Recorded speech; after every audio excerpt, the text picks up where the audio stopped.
Good afternoon, class. Today we are going to talk about the famous case of Gongstong Steel.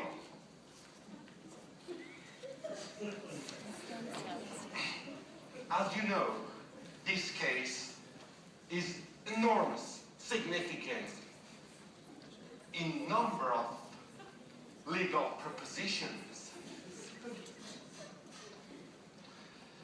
But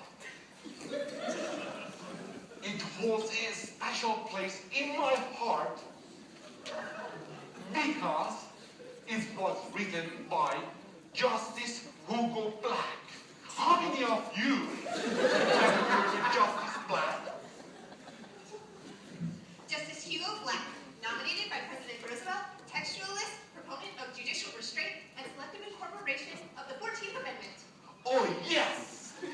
Good, Miss Gladstone.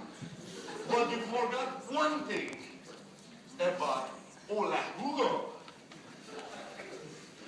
He was a hell of a card player.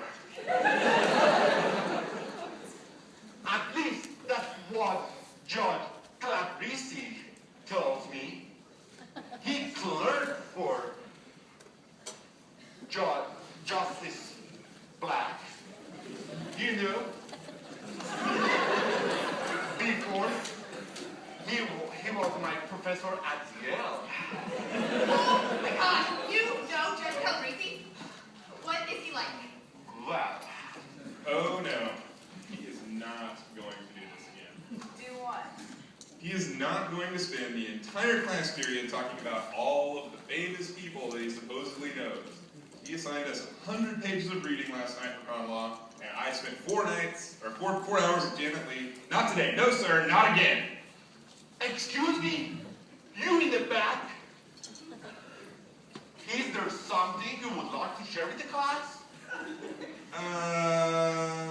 No. This Youngstown case, though. Well, then, as I was saying, Judge Calabrese's wife made the most delightful biscuits. And I said to her, This is ridiculous. We're not learning. Do you even know what Youngstown is about? Steel? How would we know? It could be. Professor name dropper? That is so fascinating. it's pronounced Namadra. But, you see, that's just how Guido was. I had no indication that he was so impressed with my intuitive analytical ability. His words, lest you think I am being boastful. Lest we think he's being boastful.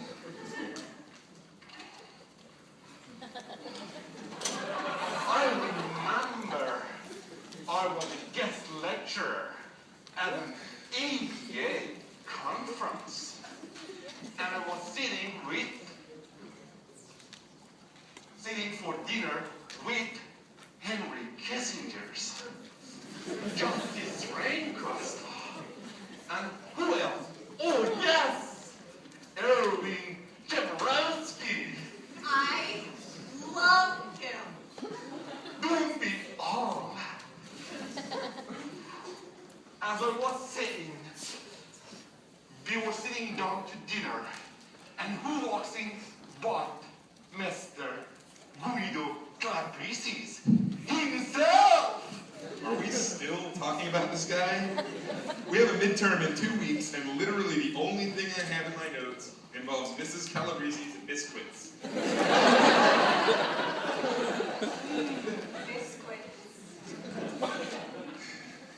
And that's what's so important about Jackson's concurrences in Youngstown. Oh my God, did we miss it? Did he actually talk about the case? I don't know. I'm so used to tuning him out. No! Professor, I'm holding hands. That thing. I have a question. Could you go over what was so important about the Jackson concurrence again, please? Oh, just that it was based on my 8th grade social studies essay.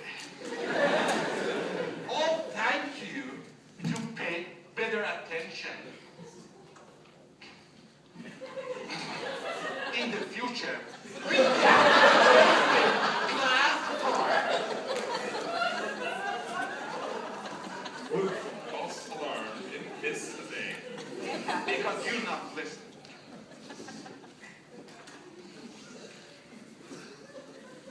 False alarm. Oh, it happens.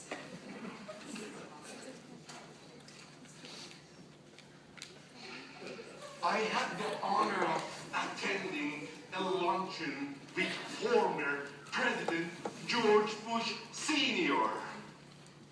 And you know, he had to respond to a number of crises. Well, let us back up. I was there along with Danny Bonaducci, Gloria Allred, and Dixie Chick. Is my role model. She's a wonderful lawyer and decent to good in the sack. Yes, that's right. I have slept with Gloria Allred.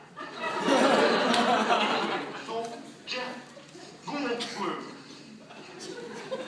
asked the president if he thought that Desert Storm presented different circumstances compared to these recent fall in Iraq. You know, it reminds me